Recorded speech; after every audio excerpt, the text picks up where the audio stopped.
Hello, good morning everybody. क्या हाल चाल? पढ़ाई लिखाई चल रही है आप लोगों की? चलिए, उम्मीद है आप लोग अच्छे से पढ़ रहे होंगे।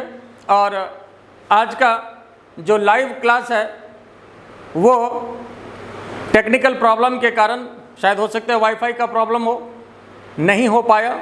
इस वजह से हम आज के लेक्चर को रिकॉर्ड करके हम अपलोड कर रहे हैं, इसलिए ध्यान से देखिए और आप लोग मन से पढ़िए।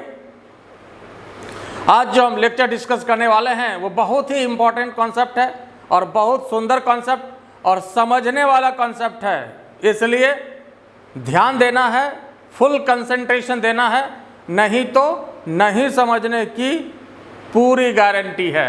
ठीक है, इसलिए ध्यान से देखिए। तो आज जो हम लोग डिस्कस करने वाले हैं, किसी भी सीट ऑफ चार्जेज के कारण, कोई भी मान लीजिए सीट है, चार्ज सीट है, कोई भी चदरा है मान लीजिए, या कोई भी मान लीजिए चादर है समझिए, उस पर चार्ज दे दिया गया और उसके कारण किसी भी पॉइंट पर क्या इलेक्ट्रिक फील्ड होगा, क्या इलेक्ट्रिक इंटेंसिटी होगा, इसको निकालेंगे। अब यहाँ पर देखिए हमने जो दिया है heading, electric field intensity near the sheet of charges, यहाँ पर हमने नियर लिखा है। अब आपके मन में हो सकता है कि नियर क्यों लिखा, तो नियर के पीछे अंदर की बात यह है कि वास्तव में जैसे कोई भी अगर शीट पर हम चार्ज देते हैं तो उसके कारण आसपास के किसी भी पॉइंट पर इंटेंसिटी कांस्टेंट होता है। और ये हम लोग देखेंगे भी, साबित भी करेंगे कि डिस्टेंस के फैक्टर पर डिपेंड नहीं करता है। यह खुद एक इम्पॉर्टेंट क्वेश्चन भी होता है कि डिस्टेंस पर डिपेंड करता है कि नहीं करता है। तो साहब डिस्टेंस पर डिपेंड नहीं करता है, यह हम लोग देखेंगे, साबित भी करेंगे। इसलिए यहाँ पर लिखा गया है कि near the sheet of charges, near the sheet of charges कहें या near the plane sheet of charges कहें, ठीक है, या दूसरी बात हम इनफाइनाइट शीट ऑफ चार्जेज कहें, तो उसके लिए भी एक ही वैल्यू आता है, उसके लिए फ़र्क नहीं है। ठीक है, कोई भी प्लेन शीट हो या इनफाइनाइट शीट हो, बात बराबर है। ठीक है, कैसे है तो हम देखेंगे। देखिए, कोई भी शीट ऑफ चार्जेज, प्रैक्टिकल तौर पर देखिए, ये जो डायग्राम है जरा समझिए इसको। यह कोई भी शीट है, ये शीट है और इस पर चार्ज दिया गया। अब आपके मन में हो सकता है कि पॉजिटिव चार्ज ही क्यों दिए, निगेटिव भी दे सकते थे, तो दे सकते थे, कोई दिक्कत नहीं है, निगेटिव भी आप दे सकते हैं। पॉजिटिव ज़्यादा अच्छा लगता है, या ये कहिए कि हम लोगों की आदत है गुरुजी की पॉजिटिव देने की, पॉजिटिव सोचना चाहिए, इसके पीछे भी अंदर की बात यह है। वैसे निगेटिव भी दे सकते हैं। और डायग्राम जैसे आप कोई सिंबल भी बना सकते हैं इस तरह से, या कोई भी शीट बना दीजिए, बात एक ही है। देखिए इस डायग्राम, और यह जो डायग्राम है एक ही बात है, चाहे ऐसे बनाइए ऐसे बनाइए, एक ही बात है। और प्रैक्टिकल तौर पर जरा इसको समझिए, क्योंकि यह जो फिगर है ये 3 डायमेंशनल फिगर होगा।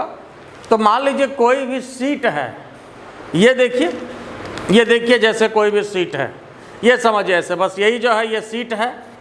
ठीक है, यह कोई भी शीट है और इसके कारण जैसे यहाँ पर या यहाँ पर या यहाँ पर आसपास क्या इंटेंसिटी होगा, यहाँ यहाँ यहाँ क्या इंटेंसिटी होगा, ये यहाँ पर निकालना है, ये यहाँ पर निकालना है।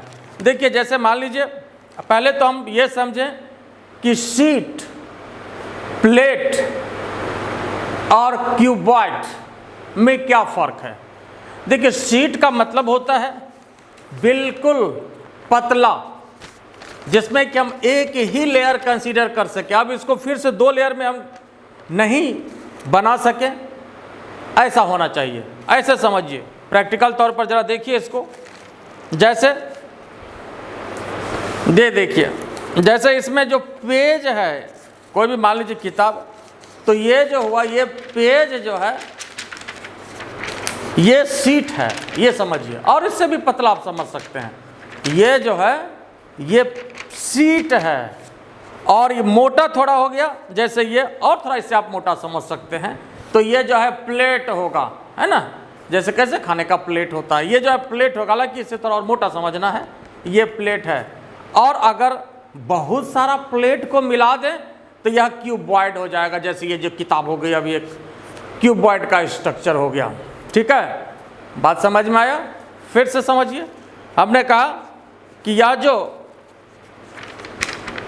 पेज है ये शीट है, पेज जो है ये शीट है, और ये जो है मोटा हो गया थोड़ा, देखिए ये प्लेट हो गया, और थोड़ा इससे मोटा आप समझ सकते हैं। फिर ये जो पूरी किताब हो गई यह क्यूबॉइड हो गया। तो कई शीट से मिलकर के प्लेट बनता है, कई शीट से मिलकर के प्लेट बनता है, और कई प्लेट से मिलकर के क्या बनता है? क्यूबॉइड बनता है। कई प्लेट मिला दिए तो क्यूबॉइड बन गया ऐसे। ठीक है, या क्यूब बनता है। तो अब ये बात समझ में आ गया पहले तो यहाँ पर जो हमको कंसीडर करना है शीट ऑफ चार्जेस। इस वजह से देखिए ये हमने एक शीट लिया, क्या लिया? यह एक शीट लिया। ठीक है, क्या लिया? यह एक शीट लिया और इस पर चार्ज दिया। देखिए आपको दिख रहा होगा चार्ज जो हमने दिया इसमें सिर्फ इसी पेज पर दिया है, ये इसी तरफ दिया है। ये देखिए पॉजिटिव चार्ज इधर ही दिया है, इधर दिया है, इधर चार्ज नहीं दिया है। इधर चार्ज, जरा सा ये पेज गिर गया, देखिए चार्ज हमने इधर दिया है और इधर चार्ज नहीं दिया है हमने। लेकिन आप जरा गौर से देखिए तो आपको उधर से चार्ज दिख रहा होगा। बोलिए, दिख रहा है इस पर चार्ज या नहीं दिख रहा है? दिख रहा है इस पेज में भी, लेकिन इस पेज में हमने दिया नहीं है। दिया तो इस पेज में ही है, दिया चार्ज इस पेज में है, लेकिन आपको इधर भी यही चार्ज, इधर देखिएगा गौर से तो आपको दिख रहा होगा। और अगर पेपर में थोड़ा सा ऑयल डाल दें, ऑयली पेपर हो तो और दिखेगा, है ना। तो कहने का मतलब यही चार्ज इधर भी चला गया, चला जाता है। तो इसमें दो लेयर नहीं होता है, एक ही लेयर है और यही चार्ज उधर दिखता है। इसमें ऐसा नहीं है कि हम इधर भी चार्ज दें और इधर भी दें, ऐसी संभावना ना हो। इसी को शीट बोला जाता है। जैसे प्रैक्टिकल तौर पर, जैसे बहुत सारे टीचर के पास आप पढ़े होंगे पहले भी, वो थीन पेपर पर पढ़ाते हैं। थीन पेपर पर पढ़ा होगा आप लोगों ने, अभी भी बहुत लोग पढ़ रहे होंगे। तो थीन पेपर में क्या दोनों तरफ लिखा जाता है कि एक तरफ? तो थीन पेपर में दोनों तरफ नहीं लिखा जाता, एक ही तरफ लिखा जाता है। तो उसमें दोनों तरफ लिखने का तो चांस ही नहीं है, दोनों तरफ तो लिखा ही नहीं जा सकता है, एक ही तरफ लिखा जाता है। और वही पीछे वाले तरफ भी वही राइटिंग आ जाता है, इस वजह से जो है दूसरे तरफ लिखना संभव नहीं है। तो अब उम्मीद है आप समझ गए होंगे कि शीट क्या होता है। ठीक है, शीट क्या होता है। अब ये डायग्राम भी आप बना चुके होंगे। तो चलिए ठीक बात है, अब हम देखते हैं। तो ये समझ गए। तो यहाँ पर कोई भी ये शीट ऑफ चार्जेज है और इसके कारण यहाँ पर, यहाँ पर, यहाँ पर, यहाँ पर, यहाँ पर क्या इलेक्ट्रिक इंटेंसिटी होगा, इस बात को निकालना है। क्या इलेक्ट्रिक फील्ड होगा, क्या इलेक्ट्रिक इंटेंसिटी होगा, ये हमें निकालना है। ठीक है, तो ये इसका प्रैक्टिकल सिचुएशन है। तो अब जरा देखिए, जरा गौर से, पहले तो आप ये बताइए कि इससे जो इलेक्ट्रिक फील्ड होगा वो कैसे निकलेगा साहब? इलेक्ट्रिक फील्ड कैसे निकलेगा? देखिए तो पॉजिटिव चार्ज है तो ऐसे निकलेगा, ऐसे ऐसे ऐसे ऐसे ऐसे। और यही चार्ज ऑलरेडी इधर भी है, तो यहाँ भी जो इलेक्ट्रिक फील्ड निकलेगा ऐसे ऐसे ऐसे, इस तरह से ये इलेक्ट्रिक फील्ड निकलेगा। क्लियर हो गया? इस तरह से ये इलेक्ट्रिक फील्ड आपका निकलेगा। बोलिए, कोई तकलीफ है इसमें? तो यहाँ पर ऐसे इस तरह से निकलेगा, देखिए ध्यान से, ऐसे निकलेगा। ठीक है, और यहाँ पर क्या होगा, ये ऐसे निकलेगा। ठीक है, इस तरह से, क्योंकि इलेक्ट्रिक फील्ड जो है पॉजिटिव से निकलता है। ठीक है, अब यहाँ पर देखिए, तो प्रैक्टिकल तौर पर जो इलेक्ट्रिक फील्ड होगा ये आपका ऐसे निकलेगा, ये इस तरह से ये जाएगा, ऐसे इलेक्ट्रिक फील्ड आएगा। फिगर 3 डायमेंशनल, हमने कहा ये बोर्ड से ज़्यादा प्रैक्टिकल तौर पर इस पर समझिए, शीट पर तो समझ में अच्छे से आएगा। फिर अब देखिए यहाँ भी जो निकलेगा इलेक्ट्रिक फील्ड कैसे आएगा, ऐसे आएगा, ये इलेक्ट्रिक लाइन ऑफ फोर्सेस ऐसे जाएगा। ये देखिए, अब यहाँ पर देखिए हमने क्या किया, इस पे एक इसका एक एलिमेंट्री पार्ट मान लिया, यहाँ से ऐसे काट लिया, जरा ध्यान दीजिए, ये एक एलिमेंट्री पार्ट माना और ऐसे यहाँ पर एलिमेंट्री पार्ट काट लिया। और जरा समझिए इसको, इसमें स्केच का यूज कर रहे हैं। देखिए ये एक एलिमेंट्री पार्ट काटा, ये एलिमेंट्री पार्ट काटा। अब फिर आपके मन में हो सकता है कि सर आपने गोल ही क्यों काटा? तो ऐसा नहीं है कि गोल ही काटना है, आप कोई भी स्ट्रक्चर काट सकते हैं। बाद में हम बताएंगे, कोई भी स्ट्रक्चर काट लेंगे, इसी में बाद में देखेंगे, लेकिन कोई भी स्ट्रक्चर आप ले सकते हैं। तो यहाँ पर मान लीजिए कि यहाँ पर ये एलिमेंट्री पार्ट हमने सपोज कंसीडर कर लिया, ठीक है, एलिमेंट्री पार्ट यहाँ पर कंसीडर कर लिया। और कहीं भी इंटेंसिटी निकालना है, देखिए ऐसे इस तरह से लाइन ऑफ फोर्सेस जाएगा, इसमें ऐसे जाएगा। इधर की बात करें तो ये ऐसे जाएगा। उम्मीद अब आपको समझ में आ रहा होगा। तो देखिए, और यहाँ पर जो हम लोग ले रहे हैं, ये सिग्मा जो है ये सरफेस चार्ज डेंसिटी है। सिग्मा क्या है? सरफेस चार्ज डेंसिटी है। अब ये बताइए, जैसे यहाँ लाइन ऑफ फोर्सेस ये ऐसे निकला, ऐसे निकला, ऐसे निकला, ऐसे निकला, क्या इधर से निकलेगा? क्या यहाँ पर ऐसे निकलेगा क्या लाइन ऑफ फोर्सेस? प्रैक्टिकल तौर पर जरा आप ऐसे समझिए तो साहब, जैसे मान लीजिए हमने ये एक एलिमेंट्री पार्ट कंसीडर किया, जरा ध्यान से देखिए, ये एक एलिमेंट्री पार्ट कंसीडर किया, यहाँ देखिए साहब, तो लाइन ऑफ फोर्सेस जो है ये ऐसे निकलेगा, ऐसे निकलेगा, ऐसे निकलेगा, ऐसे निकलेगा। क्या यह जो है कोई भी जैसे सिलेंड्रिकल स्ट्रक्चर बना भी है तो इधर से निकलेगा? क्या इस कर्व्ड सरफेस होकर लाइन ऑफ पास करेगा क्या लाइन ऑफ फोर्सेस? देखिए तो जरा साहब, इस कर्व्ड सरफेस से होकर के लाइन ऑफ फोर्सेस पास करेगा क्या? नहीं करेगा। तो इधर भी कर्व्ड सरफेस से होकर नहीं पास करेगा, इधर भी कर्व्ड सरफेस से होकर के लाइन ऑफ फोर्सेस पास नहीं करेगा। करेगा साहब? क्या नहीं करेगा। तो किससे करेगा? सिर्फ इससे करेगा, इससे करेगा। तो ध्यान में रखना है कि गॉसियन सरफेस में, इस बात को आप समझिए ध्यान से, गॉसियन सरफेस की जब हम बात करते हैं तो उसका जो सरफेस एरिया लेते हैं गॉसियन सरफेस का, वही एरिया लेते हैं जिससे होकर के line of forces, electric line of forces पास कर रहा हो। जिससे होकर के इलेक्ट्रिक लाइन ऑफ फोर्सेस पास नहीं कर रहा है, उसको हम लोग गॉसियन सरफेस में शामिल नहीं करते हैं। इसको बोल लीजिए 2-3 बार। इलेक्ट्रिक लाइन ऑफ फोर्सेस में हम लोग जब गॉसियन सरफेस का सरफेस एरिया लेते हैं तो वही सरफेस एरिया काउंट करते हैं जिससे होकर के लाइन ऑफ फोर्सेस पास कर रहा हो। जिससे इलेक्ट्रिक लाइन ऑफ फोर्सेस पास नहीं करता है उसको हम लोग गॉसियन सरफेस में शामिल नहीं करते हैं, उसको हम लोग गॉसियन सरफेस में शामिल नहीं करते हैं। याद रखिएगा इस बात को, ठीक है। तो अब यहाँ पर देखिए साहब, तो ये इसका प्रैक्टिकल सिचुएशन है, इसलिए हमने कहा कि बोर्ड पर क्लियर नहीं होगा, इसको ऐसे समझिए। देखिए ऐसे देखिए, तो यहाँ पर इसका जो एलिमेंट्री पार्ट यहाँ पर हमने काटा था क्या? ds। तो अगर ये ds था इतना ही बड़ा, ये इधर भी ds है, तो ये भी क्या होगा? ds होगा। और ये भी क्या होगा? देखिए ये भी ds होगा। तो अब इसका जो गॉसियन सरफेस हुआ या एक सिलेंड्रिकल स्ट्रक्चर हुआ, ये क्या हुआ? एक सिलेंड्रिकल स्ट्रक्चर हुआ। तो अब यहां पर जरा समझिए, आइए थोड़ा हम आगे बढ़े। अब इसमें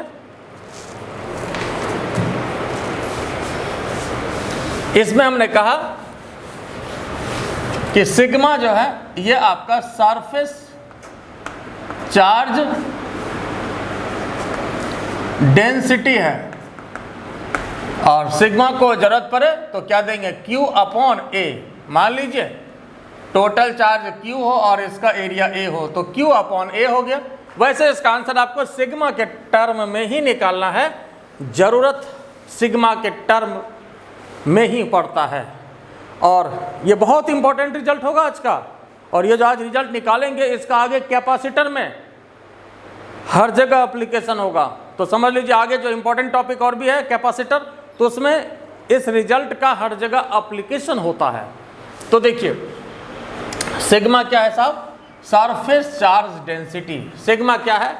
surface charge density Q/A।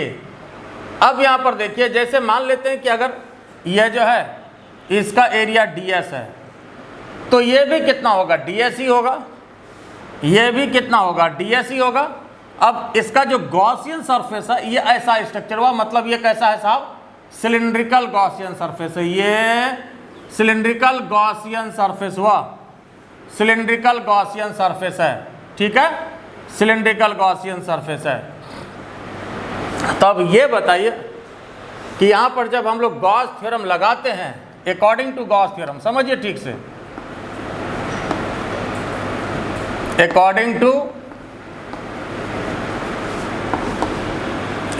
To Gauss theorem क्या करते हैं हम लोग, integration E D S equal to 1/एप्सिलॉन not total charge enclosed by the closed surface या क्लोज्ड गॉसियन सरफेस, ये लेते हैं हम लोग साहब। तो अब ये बताइए, हमने क्या कहा था, गॉस थ्योरम में दो ही चीज आपको मेन है, अगर दो चीज आप सही पुट कर दिए तो समझिए कि गॉस थ्योरम समझ गए, मतलब तब गॉस थ्योरम आपके क्लच में। कौन कौन सा बोले थे, एक तो ये होगा आपका total charge enclosed by the closed surface.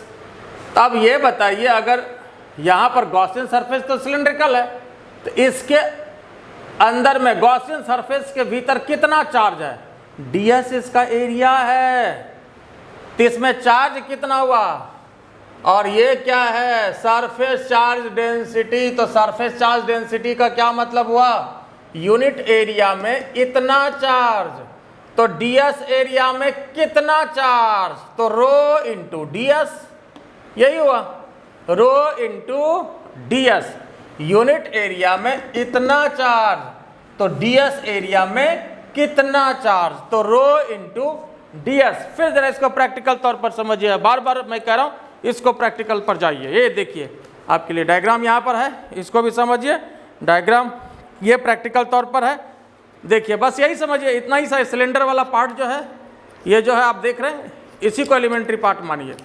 तो ये आपका गॉसियन सरफेस जो आप सिलेंडर देख रहे हैं, इस सिलिंड्रिकल सरफेस गॉसियन सरफेस के अंदर में कितना चार्ज होगा, तो जो इस पार्ट पर इतने सा ना, इकाई एरिया में है रो, और इतना ये ds है, तो रो इंटू ds हो गया।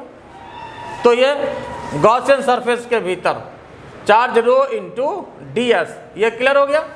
फिर अब यहाँ देखिए इलेक्ट्रिक फील्ड तो बाहर हो जाएगा, अब इंटीग्रेशन ds, तो दो चीज बोले हैं, हमेशा बोल रहे हैं, बार बार कह रहे हैं, और हर जगह सिमिलर ही होगा, अलग अलग कंसेप्ट नहीं है ना, इसलिए बार बार कहते हैं कि अगर फिजिक्स को समझना है तो सिमिलरिटी को पकड़ना है। यहाँ भी जो कल किए हर जगह ऐसा ही करेंगे हम लोग, आगे वैसा ही करेंगे। दूसरा जो बोले हैं गॉस थ्योरम को समझने के लिए दूसरा पिलर ये है, इंटीग्रेशन ds क्या हो जाएगा साहब, surface area of the Gaussian surface. आप जरा ये बता दीजिए कि क्या होगा, सरफेस एरिया ऑफ द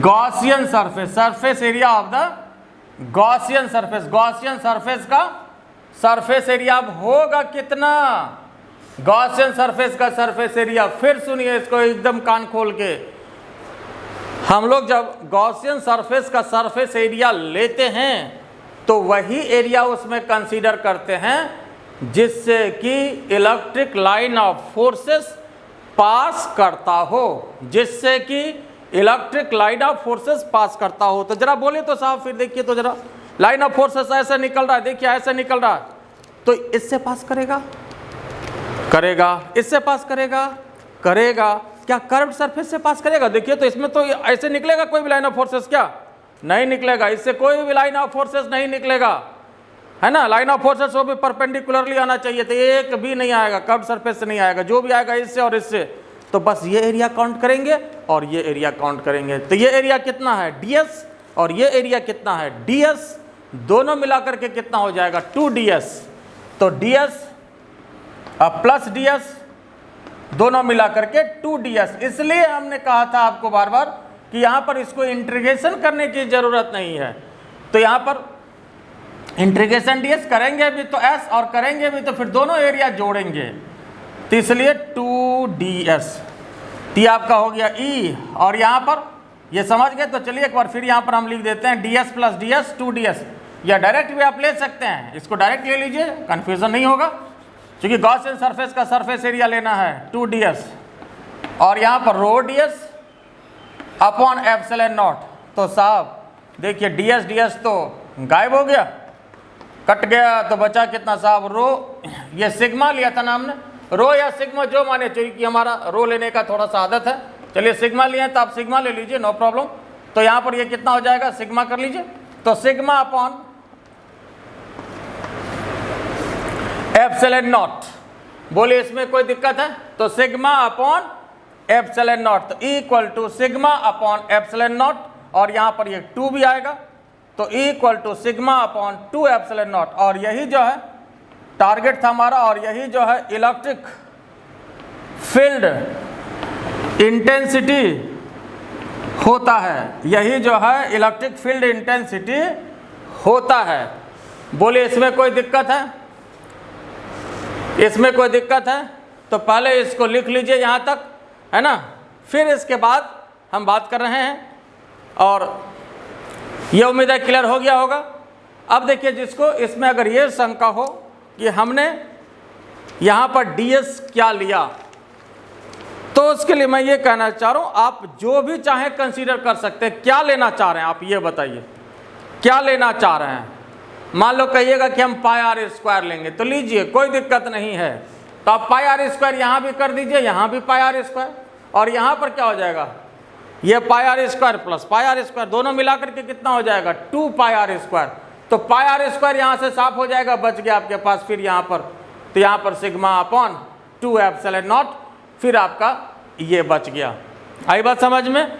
फिर जैसे मन में हो कि यहाँ पर सिलेंड्रिकल ही क्यों लिए, तो कोई बात नहीं है, आप ट्रेंगुलर स्ट्रक्चर ले लीजिए, यहाँ पर ट्रेंगल टाइप का ले लीजिए, ऐसा भी कर सकते हैं, तो बात बराबर पड़ेगा।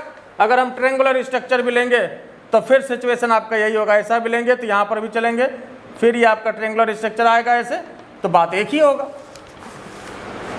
अब समझ गए?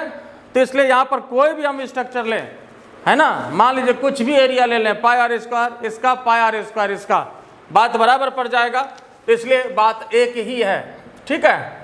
तो यहाँ पर इसका जो आंसर हो गया सिग्मा अपॉन 2 एप्सिलॉन नॉट, ये आपका इलेक्ट्रिक फील्ड इंटेंसिटी हुआ, ये आपका इलेक्ट्रिक फील्ड इंटेंसिटी हुआ।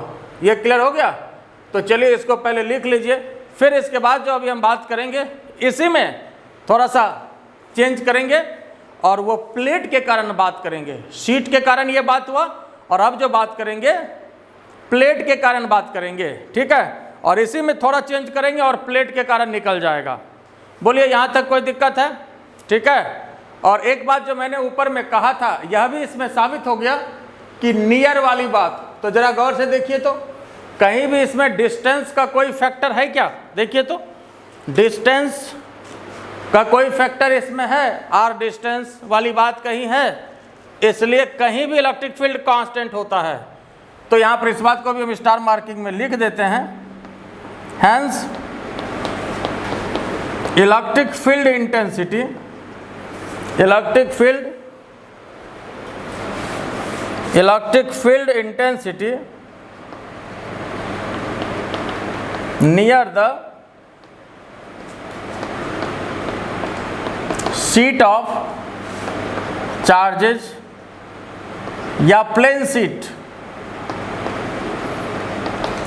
सीट और या इनफाइनाइट सीट, बात एक ही है। इनफाइनाइट सीट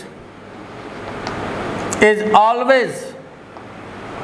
ऑलवेज क्या हुआ साहब? कांस्टेंट। क्या हुआ? Always constant. कैसे कांस्टेंट हुआ? तो ये किस पर डिपेंड किया? एक ही चीज पर तो डिपेंड कर रहा है, ये आपका जो सिग्मा है सिर्फ इसी पर डिपेंड कर रहा है, ठीक है। और यहाँ तो नीचे 2 है, और एप्सिलॉन नॉट एयर के लिए क्या होता है? हमेशा ही कांस्टेंट होता है। एप्सिलॉन नॉट एयर के लिए कांस्टेंट होता है। आई बात समझ में? बोले इसमें कोई दिक्कत है? ये क्लियर हो गया? फिर जैसे देखिए इसमें ऐसा भी क्वेश्चन दे सकता है, एक बच्चा हमको मैसेज करके पूछा भी था कि अगर यहाँ पर कोई मीडियम में इसको हम रखें, जैसे यह है कि इसमें हवा में है, तो हवा में है तो एप्सिलॉन नॉट है, और अगर हवा में नहीं हो तो यहाँ पर क्या हो जाएगा, ये एप्सिलॉन नॉट नहीं होकर के सिर्फ एप्सिलॉन हो जाएगा, एप्सिलॉन नॉट नहीं होकर के सिर्फ क्या हो जाएगा, एप्सिलॉन हो जाएगा। ठीक है, तो चलिए इसको लिख लीजिए, फिर थोड़ा हम उसको भी डिस्कस कर देते हैं। यहाँ तक लिखिए पहले।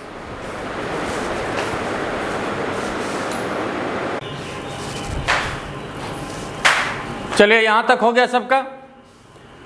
तो अभी जो हम लोग निकाले electric field near the sheet of charges या near the plane sheet of charges, कितना निकाले, इक्वल टू रो एफ, यहाँ पर sigma upon 2 epsilon not.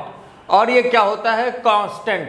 Constant का मतलब इसमें कोई भी डिस्टेंस का फैक्टर नहीं है, मतलब does not depends upon distance. ये किस पर डिपेंड करता है, तो ये बेसिकली सिग्मा पर डिपेंड करता है, मतलब सरफेस चार्ज डेंसिटी पर डिपेंड करता है, और ये डिस्टेंस पर डिपेंड नहीं करता है, डिस्टेंस पर डिपेंड नहीं करता है। फिर देखिए, अगर यहाँ पर किसी भी मीडियम में रखा जाए, ठीक है ना, ये किसी बच्चे ने हमसे मैसेज करके पूछा भी था, इसलिए मैं इसको डिस्कस भी कर देता हूँ। वैसे ही हमने पहले डिस्कस किया है, ये कॉमन बात है, ये हमने बात हवा में की। अगर किसी भी मीडियम में अगर सीट को रखा जाए, फॉर एनी मीडियम, तो इसमें कुछ नहीं, एप्सिलॉन नॉट जो है ना साहब, ये क्या हो जाता है, सिर्फ एप्सिलॉन हो जाता है। एप्सिलॉन नॉट हट जाएगा, नॉट है तो हवा के लिए, नहीं है तो ये किसी मीडियम के लिए हो गया। और ये आपको पता है कि एप्सिलॉन किसके बराबर होता है, तो epsilon not into epsilon r, तो इक्वल टू एप्सिलॉन नॉट, ये सिग्मा है, तो epsilon not into epsilon r. तो इसको आप ऐसे समझिए कि यहाँ पर हवा है तो एप्सिलॉन नॉट है, अगर कोई भी मीडियम होगा तो इसके बगल में एप्सिलॉन आर लग जाएगा, एप्सिलॉन आर यहाँ पर आ जाएगा। और ये बताइए कि एप्सिलॉन आर क्या कहलाता है, एप्सिलॉन आर कहलाता है रिलेटिव परमिटिविटी। और या इसको क्या कहते हैं, रिलेटिव परमिटिविटी को क्या कहते हैं, या इसको क्या कहते हैं, या इसको डाई इलेक्ट्रिक कांस्टेंट भी कहा जाता है। क्या कहा जाता है इसको, डाई इलेक्ट्रिक कांस्टेंट भी कहा जाता है। ठीक है, डाई इलेक्ट्रिक कांस्टेंट भी कहा जाता है। तो यहाँ पर यह भी हो सकता है। फिर अगर एप्सिलॉन आर को डाइलेक्ट्रिक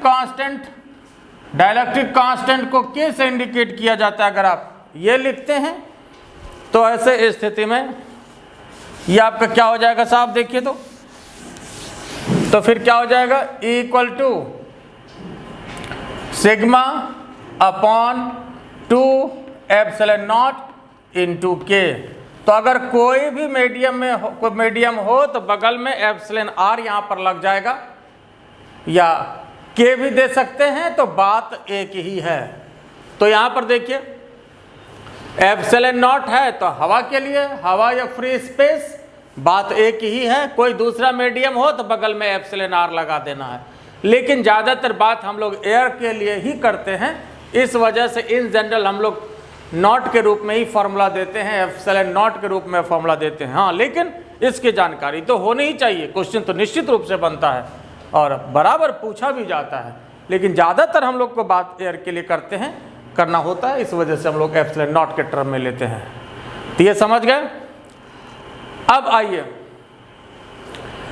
इसी के एप्लीकेशन से आगे जब भी हम बात करने जा रहे हैं, किसी भी प्लेट के कारण, कोई भी प्लेट हो तो उसके कारण जो है इलेक्ट्रिक फील्ड इंटेंसिटी क्या होगा, हम इस पर बात करेंगे। किसी भी प्लेट के कारण, तो ये लिख लिया आप लोग। चलिए पहले तो हम एक फिगर बना देते हैं, और प्लेट थोड़ा मोटा लीजिएगा, होगा तो पतला, लेकिन समझने के लिए हम लोगों को मोटा प्लेट लेना होगा।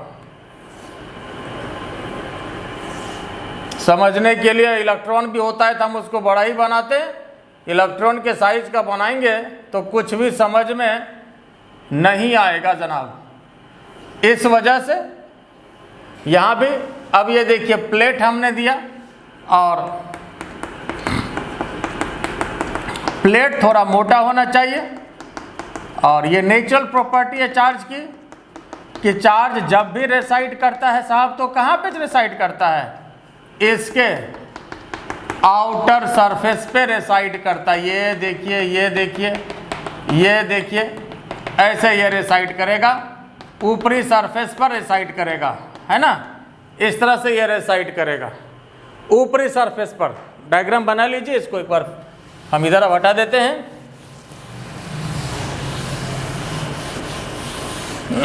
देखिए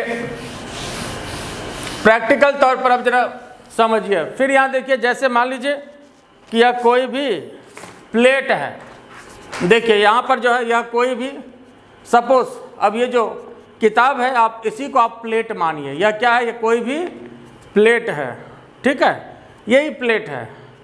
तो चार्ज जो हम लोग देंगे तो इसके ऊपरी सरफेस पर जाएगा, मतलब इधर आएगा, इधर आएगा और इधर आएगा, ठीक है। और इधर जो है ये हम लोग कंसीडर नहीं करेंगे, इसलिए कि यह जो है ज़्यादा मोटा नहीं है। प्लेट है तो प्लेट में ज़्यादा मोटा नहीं है, फिगर थोड़ा बड़ा बनाए लेकिन ऐसा है नहीं। तो चार्ज जब भी होगा तो ये इधर जाएगा और ये इधर जाएगा, ठीक है। तब फर्क क्या हुआ सो देखिए, इसमें प्लेट अगर है तो इस पर अलग चार्ज होगा। जैसे यहाँ पर जब हम चार्ज देंगे तो देखिए ये अलग चार्ज होगा, यहाँ पर हमने पॉजिटिव दिया।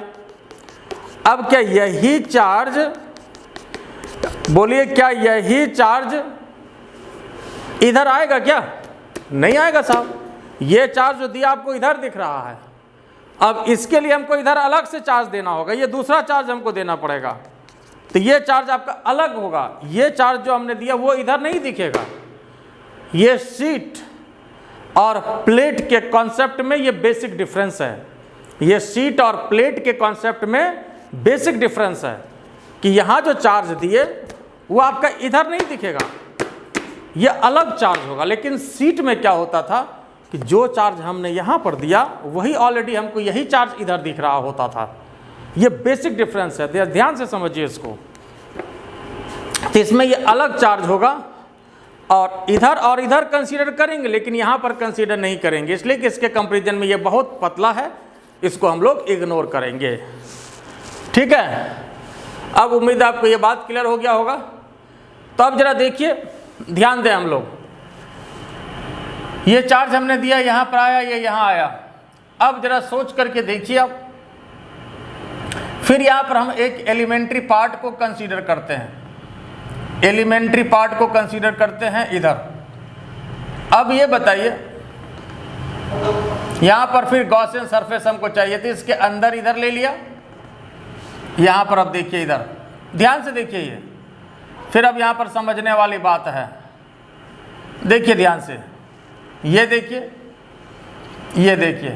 अब ये बताइए पहले कि यहाँ पर जो है इलेक्ट्रिक फील्ड होगा क्या, जरा सोच के बताइए। तो यहाँ पर इलेक्ट्रिक फील्ड कितना होगा, बीच में 0 होगा। यहाँ पर इलेक्ट्रिक फील्ड 0 होगा, क्यों होगा जरा सोच के देखिए।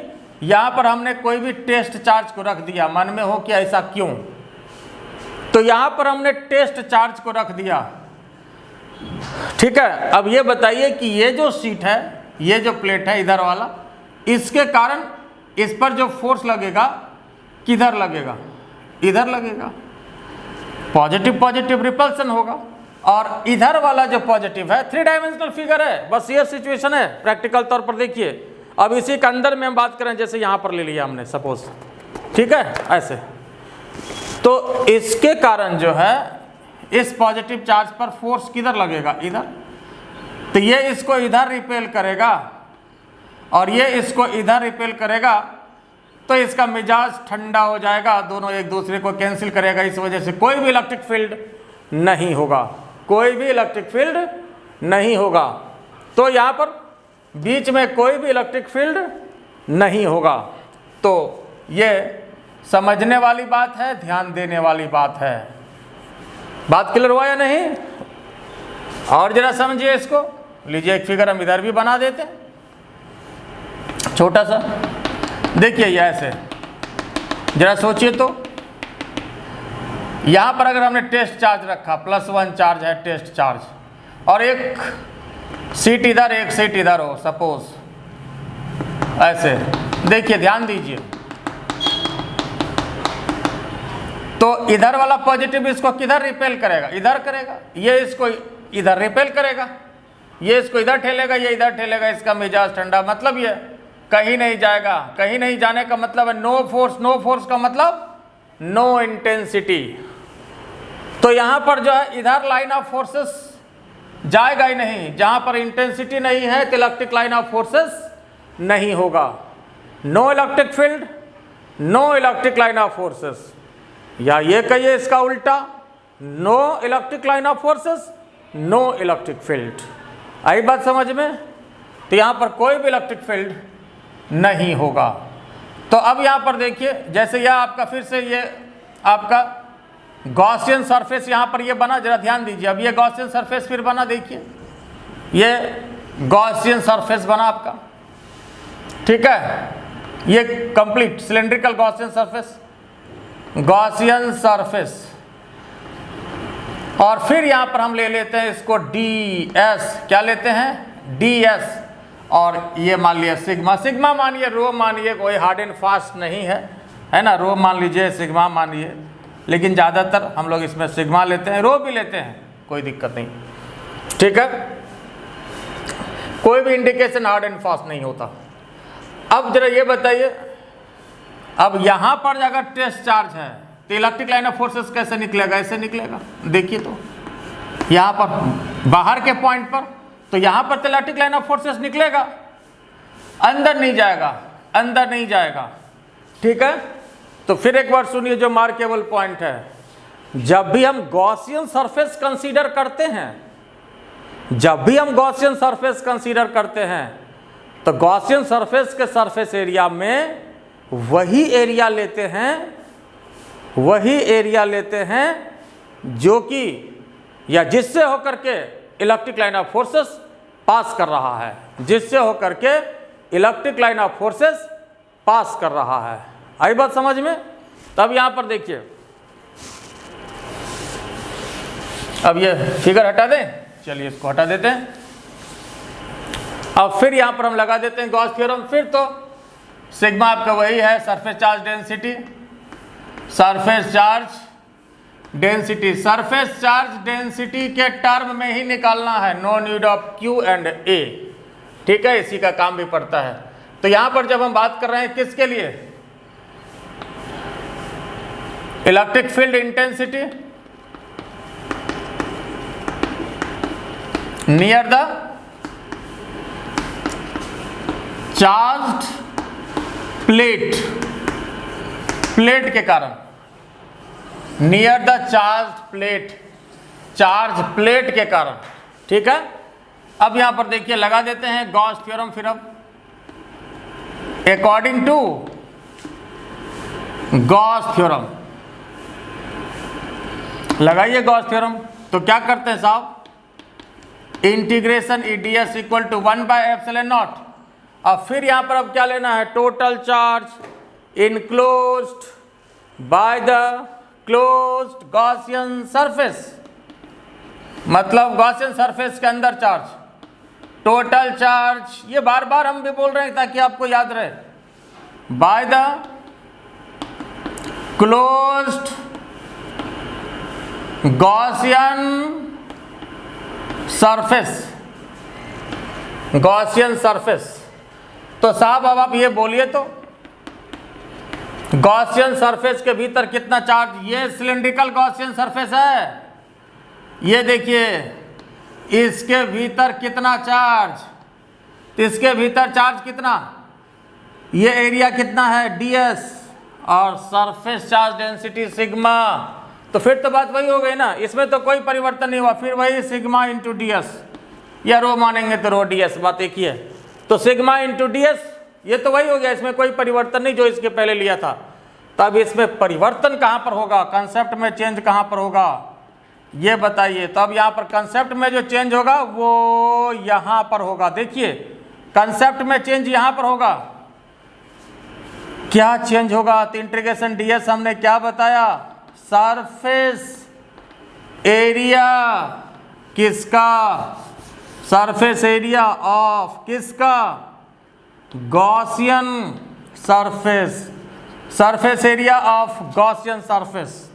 सरफेस एरिया किसका? Gaussian surface. अब ये जब गॉसियन सरफेस ले रहे हैं, इसका सरफेस एरिया बताइए जरा। फिर आ जाइए प्रैक्टिकल तौर पर, प्रैक्टिकल तौर पर आ जाइए। अब जरा देखिए, मान लीजिए ये जो प्लेट है इसका हम एक पार्ट मान रहे, इधर वाला बाहर वाला, ऊपर वाला इधर वाला इधर है अपने जगह पे। तो आप ये देखिए, इसमें सबसे पहले तो कर्व्ड सरफेस से होकर के लाइन ऑफ फोर्सेस निकलेगा क्या? कर्व्ड सरफेस से होकर के लाइन ऑफ फोर्सेस निकलेगा क्या? नहीं निकलेगा। कर्व्ड सरफेस से होकर कोई लाइन ऑफ फोर्सेस नहीं जाएगा। तो लाइन ऑफ फोर्सेस सिर्फ इससे जाएगा, ये जो सर्कुलर पार्ट है इससे जाएगा साहब। बात समझ में आया?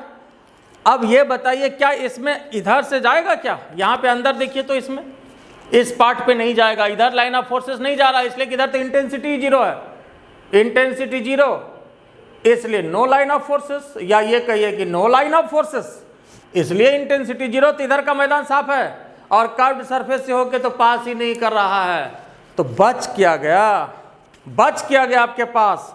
सिर्फ यही तो एक बच गया आप गॉसियन सरफेस में, जिसका सरफेस एरिया आपको लेना है। तो अब मतलब ये कितना हो गया साहब? तो आपके पास सिर्फ ds बचा, सरफेस एरिया जिसका लेना है। तो अब यहाँ पर सिर्फ यहाँ ds कर दीजिए। यही परिवर्तन हुआ इसके पहले वाले में। शीट ऑफ चार्जेस के कारण हम लोग जो माने थे ds प्लस ds माने थे, 2ds माने थे, इसलिए कि उसमें इधर से भी निकल रहा था और इधर से भी लाइन ऑफ फोर्सेस निकल रहा था। लेकिन इसमें एक पार्ट ये साफ हो गया, सिर्फ इसी से निकलेगा और क्लोज सरफेस से होकर के तो निकलेगा ही नहीं, क्लोज सरफेस से होकर के नहीं निकलेगा। अब यहां पर देखिए, तो 1/ε0 सिग्मा ds, तो ds खत्म हो गया। अब देखिए इलेक्ट्रिक फील्ड यहां पर कितना आ गया? तो सिग्मा अपॉन ε0, और यही मेरा टारगेट था। और इसका जो एप्लीकेशन है आगे कैपेसिटर में होता है, सिग्मा अपॉन ε0 या रो अपॉन ε0 भी कई जगह यूज होता है ना, यूज्ड इन कैपेसिटेंस। ये इलेक्ट्रिक फील्ड है।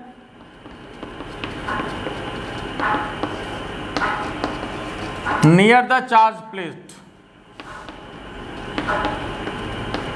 चार्ज्ड प्लेट, बोलिए इसमें कोई दिक्कत है? और इसी का जो एप्लीकेशन है आगे कैपेसिटर में होता है, यूज्ड इन कैपेसिटर। कैपेसिटर आगे का टॉपिक बड़ा टॉपिक है, कैपेसिटर इंपॉर्टेंट टॉपिक। और गॉस थ्योरम तो उसके कंपैरिजन में काफ़ी छोटा टॉपिक है। तो ये और मान के चलिए गॉस थ्योरम तो आपका मुश्किल से आपका 1-2 क्लास में फिनिश हो जाएगा। तो यहाँ पर सिग्मा अपॉन ε0 ये किसके कारण हुआ? चार्ज्ड प्लेट के कारण हुआ। बोले इसमें कोई आपत्ति है? बोले इसमें कोई दिक्कत है किसी को? तो फिर जरा देखिए साहब,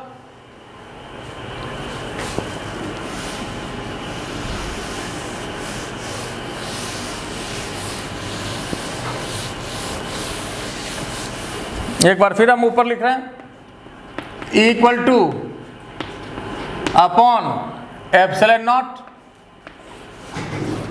किसके कारण हुआ साहब? प्लेट के कारण, near the charged plate, plate के कारण हुआ। और इसमें ध्यान देने वाली बात यह है कि फिर वैसे इसी का एप्लीकेशन होता है और एयर के लिए ही हम लोग बात करते हैं तो ε0 ही लेते हैं।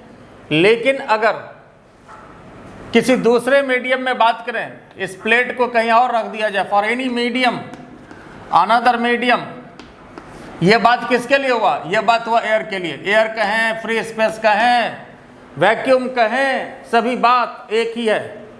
ठीक बात। एनी मीडियम की बात करें तो इक्वल टू सिग्मा अपॉन ε0 और एप्सिलॉन आर लग जाएगा, और एप्सिलॉन आर को ही डाइलेक्ट्रिक कांस्टेंट भी कहा जाता है। अब यहाँ पर देखिए तो sigma upon epsilon not into के, ये भी हुआ और ये भी हुआ। अब उम्मीद है सभी का कन्फ्यूजन दूर हो गया होगा। और यहाँ पर के और एप्सिलॉन आर दोनों एक ही बात है, रिलेटिव परमिटिविटी, और जहाँ के आया तो इसको डाइलेक्ट्रिक कांस्टेंट भी कहा जाता है।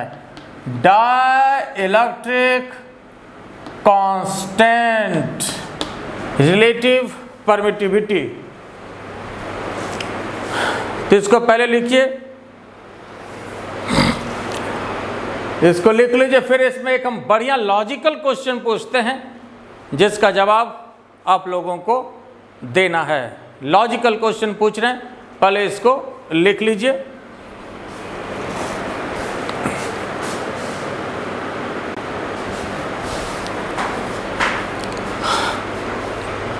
ये लिख लिए थे। अब फिर देखिए, अब इसमें जो आपको पूछ रहे हैं हम, बहुत ही खूबसूरत और लॉजिकल क्वेश्चन जो बराबर डिफरेंट एग्जाम में, इवन कॉम्पिटिटिव एग्जाम में पूछा जाता है। क्वेश्चन हमारा यह है कि जैसे मान लीजिए कोई भी दो प्लेट है, उसको ऐसे रख दिया गया पैरेलल, ऐसे इस टाइप से। दो प्लेट है, जैसे मान लीजिए एक ये प्लेट है और एक किताब और आपको हम ऐसे रख दें, ठीक है। प्लेट है, दो प्लेट को ऐसे रख दें, पैरेलल रखा जाए। तो मेरा क्वेश्चन यह है कि यहाँ पर इंटेंसिटी क्या होगा, ए रीजन में, बी रीजन में, सी रीजन में। अब आपके मन में हो सकता है कि यहाँ पर हमने रीजन क्यों लिखा, पॉइंट क्यों नहीं लिखा। इसके पीछे अंदर की बात यह है कि पॉइंट ए ही नहीं बल्कि इसके आसपास कहीं भी इंटेंसिटी सेम होगा।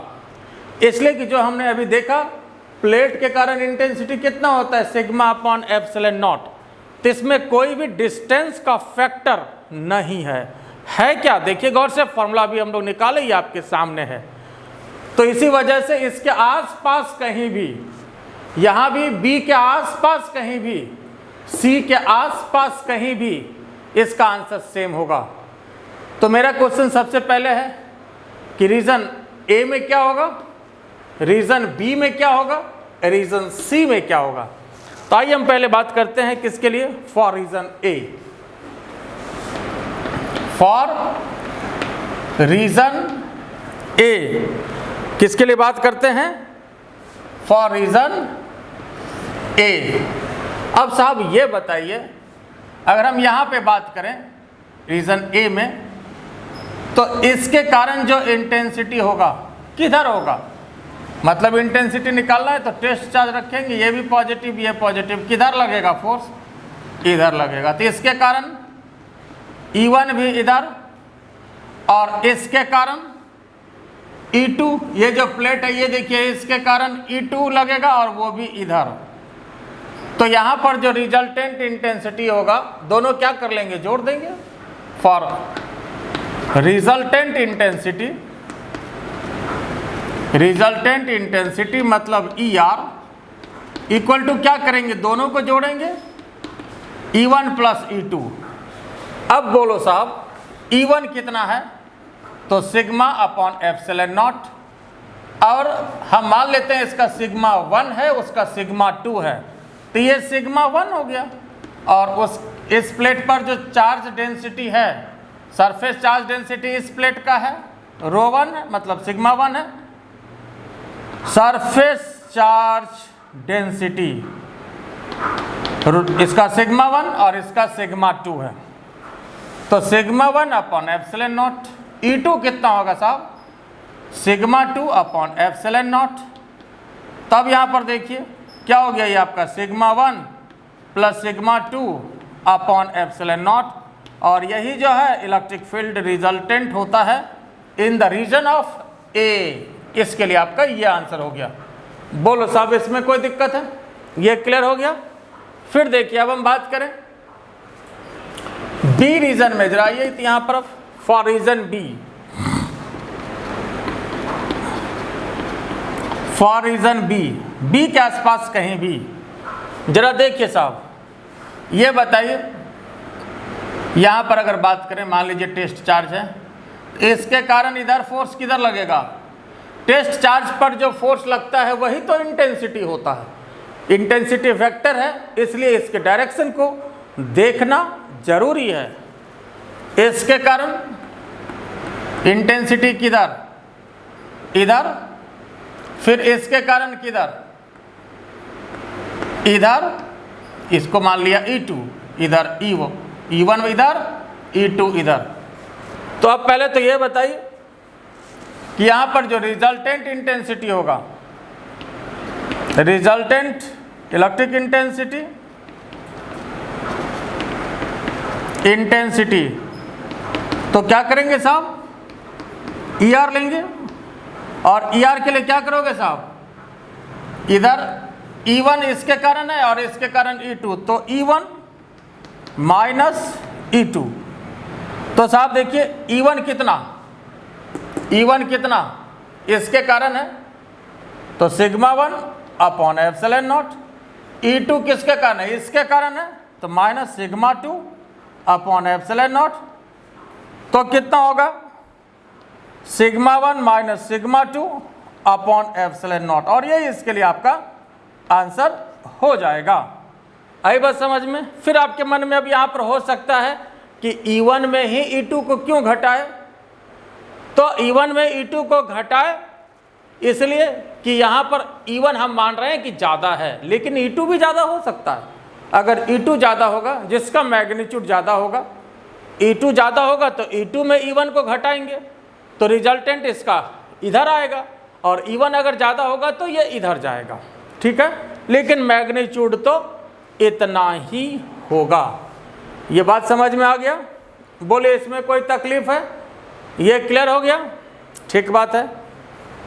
और फिर इसी में देखिए, जो आपका रीजन बी में जो बात कर रहे हैं, अगर दोनों सरफेस चार्ज डेंसिटी बराबर हो जाए, दोनों सरफेस चार्ज डेंसिटी अगर बराबर हो जाए, मतलब सिग्मा 1 सिग्मा 2 बराबर, तो देख लीजिए इसका मैदान साफ हो जाएगा। तो यहाँ पर बीच में कोई इंटेंसिटी होगा ही नहीं।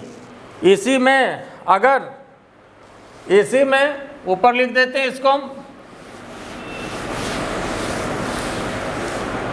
अगर सिग्मा 1 बराबर सिग्मा 2, तो आपका रिजल्टेंट इंटेंसिटी का यहाँ पर मैदान साफ हो जाएगा, तो बीच में कोई इंटेंसिटी नहीं होगा। देख लीजिए माइनस करेंगे तो मैदान साफ हो जाएगा। तो ये इसका आंसर फिर हो गया। अब आइए बात कर रहे हैं फॉर रीजन सी। अब किसके लिए बात कर रहे हैं साहब? फॉर रीजन सी। सी की बात करें, देखिए अब आइए, फिर यहां पर हम कोई भी टेस्ट चार्ज लेते हैं। अब ये बताइए कि इसके कारण जो फोर्स लगेगा वो किधर? इधर मान लेते हैं E1।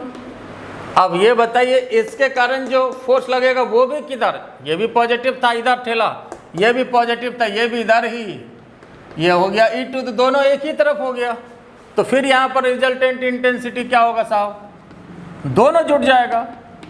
जब यहाँ पर हम लोग रिजल्टेंट इंटेंसिटी की बात करेंगे तो दोनों अब तो एक ही तरफ है, तो E1 प्लस E2। E1 कितना? E1 मान लीजिए हम इसके कारण मान रहे हैं, दोनों जोड़ना है, बात एक ही है जिसको मानिए। तो ρ1 ये sigma 1 upon epsilon not, sigma 2 upon epsilon not. तो sigma 1 plus sigma 2 upon epsilon not, ये आपका रिजल्टेंट इंटेंसिटी हुआ इन दिस रीजन। अब बात समझ में आया?